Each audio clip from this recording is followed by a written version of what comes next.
بسم اللہ الرحمن الرحیم۔ شروع اللہ کے نام سے جو بڑا مہربان نہایت رحم والا ہے۔ تمام دوستوں کو عدنان اسلم کی طرف سے السلام علیکم۔ بدن میں طاقت پیدا کرنا چاہتے ہو تو روزانہ صبح گھاس پر ننگے پاؤں چلو۔ ایک سے زیادہ تلی ہوئی چیزیں سموسہ پکوڑا وغیرہ مت کھائیں۔ ہر کھانے سے آدھا گھنٹہ قبل 2 گلاس پانی پی لیں اور کھانے کے بعد گھنٹے بعد پانی پی لیں۔ معدے کی بیماری قریب نہیں آئے گی۔ اگر آپ کو بھوک نہ لگنے کا مسئلہ ہو یا بھوک لگنے پر کھانا کھانے کا دل نہ کر رہا ہو تو ایسے میں گڑ کا استعمال کریں۔ کھجور کے بعد فوری پانی مت پئیں، اس سے ہاضمہ بگڑ جاتا ہے۔ امرود مثانے کی کمزوری کو دور کرتے ہیں، پیٹ کے کیڑے ختم کرتے ہیں اور خونی بواسیر کے لیے آب حیات ہیں۔ ایلو ویرا کا پانی نیم گرم کر کے سر پر لگانے سے سر درد دور ہو جاتا ہے۔ سونے کے بعد بھی سستی پڑ رہی ہے یا آنکھوں میں نیند باقی ہو تو سمجھ جائیں دماغ کمزور ہوتا جا رہا ہے۔ نہار منہ نیم گرم پانی پینے سے دانت مضبوط ہوتے ہیں۔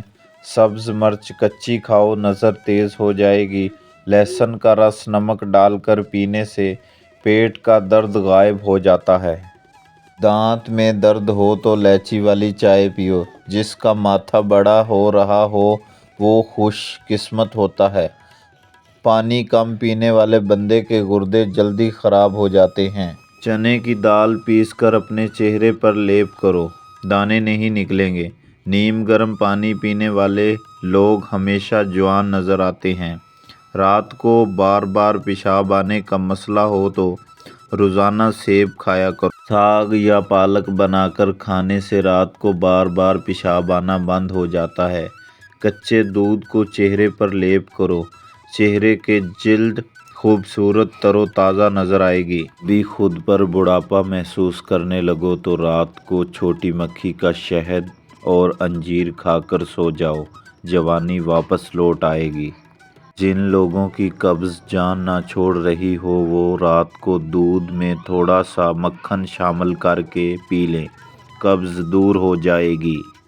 روٹی کھاتے وقت ایک کام کرو، بے تحاشا دولت آ جائے گی۔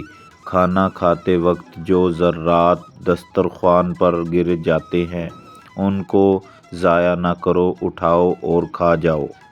معدے کی تیزابیت ختم کرنے کے لیے اپنی خوراک میں ادرک شامل کریں کیونکہ یہ ہاضمے کے لیے بہترین ہے۔ کیلا کینسر سے بچاؤ کے لیے بہت مفید ہے۔ تمام معلومات بہت اچھی ہیں لیکن آپ نے استعمال کرنے سے پہلے اپنے ڈاکٹر یا معالج سے مشورہ ضرور کرنا ہے۔ شکریہ۔ ویڈیو اچھی لگے تو سبسکرائب، لائک ضرور کیجیے۔